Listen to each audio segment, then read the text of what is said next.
So we all know that theater is ethereal moments, and we have to create these worlds for with the audience to enjoy and engage with the actors on stage as we're telling these stories. And we use the different components of the set and other design elements to help enhance that story. Now, with this being fairy tales, and kind of going back to written word and page, we live in an electronic society. And one thing that I was wanting to do is that with this production, since it all delved in the written word and story and making sure you're careful of what you say and you choose your words wisely and everything has a point, we went back to with the book design. We went back to a blank page, as you would.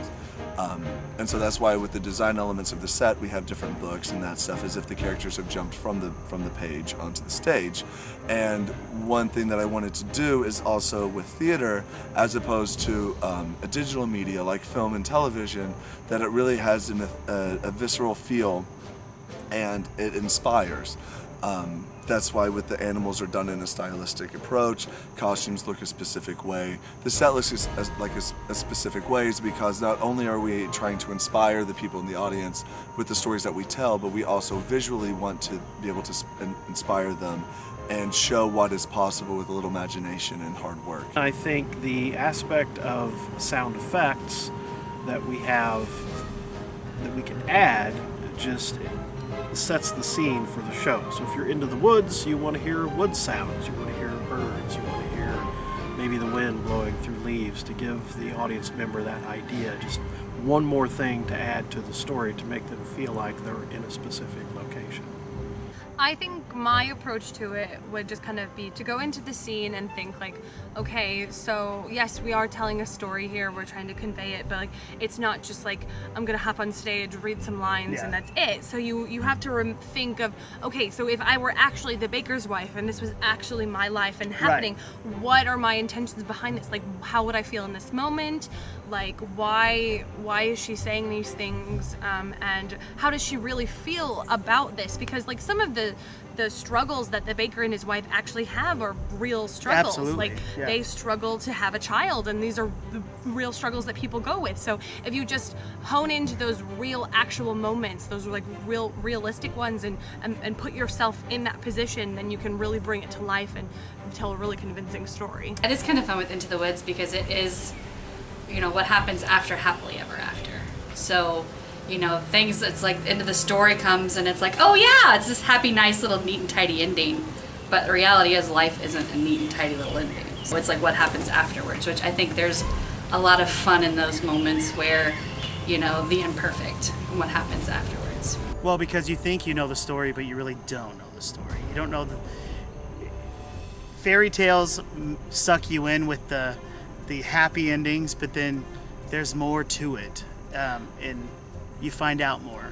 And I think Into the Woods uses fairy tales in a very interesting way because it tells the story of these fairy tales that everyone usually knows, and then but it takes it another step, and it says, okay, so you have these fairy tales which teach children like this is what you have to do to get your happy ending, but in the end it's like, but it all with Into the Woods, it says, okay, this is your happy ending, but is this really what is going to make you happy? Or did you just think that this would make you happy because this is what you've always wanted? There's a variety of stories, so you may have your favorite characters that you may see briefly, and then you're like, okay, when are they coming back? And then they'll come back. So it's definitely a fast-paced, you know, twist on what you think you know if you haven't seen the show before, versus what actually happens.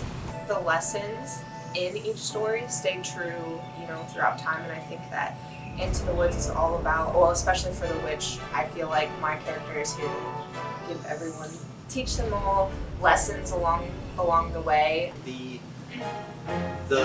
roots of a lot of these fairy tales have to do with making sure that the kids stay in line and don't disobey. They don't, because when a lot of these were written or were made up, it was a pretty dark place.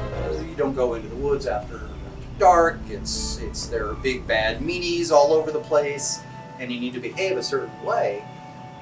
But it's not just about parents controlling their children, it's about teaching a lesson, right? And so the lessons that we're weaving here, get sort of dark, but the world's not always a nice place, and life is not always fair, and just because you get what you wish, it doesn't really mean that that's what's best for you. Right. And